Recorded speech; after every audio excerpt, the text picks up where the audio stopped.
Welcome to our statistics series. Today, we are diving into modified box plots.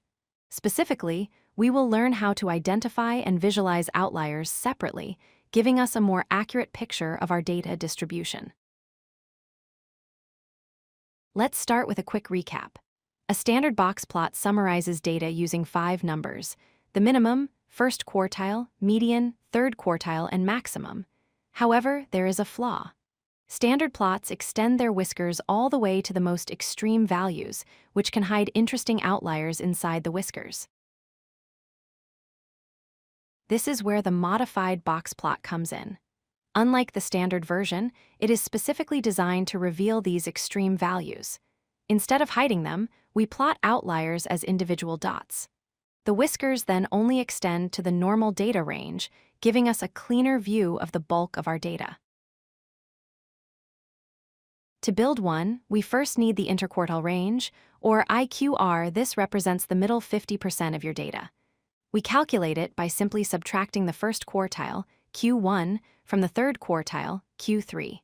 This value determines the width of our central box. Next, we calculate the fences. These are mathematical boundaries that help us define what is normal and what is extreme. We use the 1.5 rule. We subtract 1.5 times the IQR from Q1 to find the lower fence, and add it to Q3 to find the upper fence. Although fences are usually invisible on the final graph, it helps to visualize them during construction. Think of them as the safe zone boundaries. They sit 1.5 box widths away from the box itself. Anything inside is safe. Anything outside is suspicious. Now we can officially identify the outliers. Any data point that falls outside these fences is considered an outlier. In our diagram, points in the safe zone are normal, while those in the red zones are flagged. Here is the most critical rule for modified box plots. When drawing whiskers, do not extend them to the fences. Instead, stop the whiskers at the last data point that is still inside the fences. The whiskers represent actual data, not the theoretical boundary.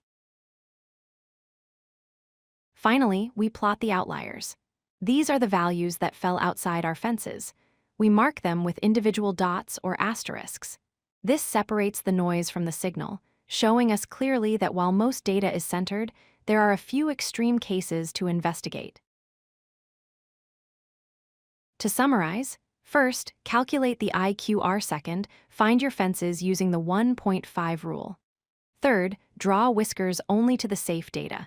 And fourth, plot any remaining outliers as dots. This method is essential for robust data analysis. If you like this video, hit that like button and don't forget to subscribe.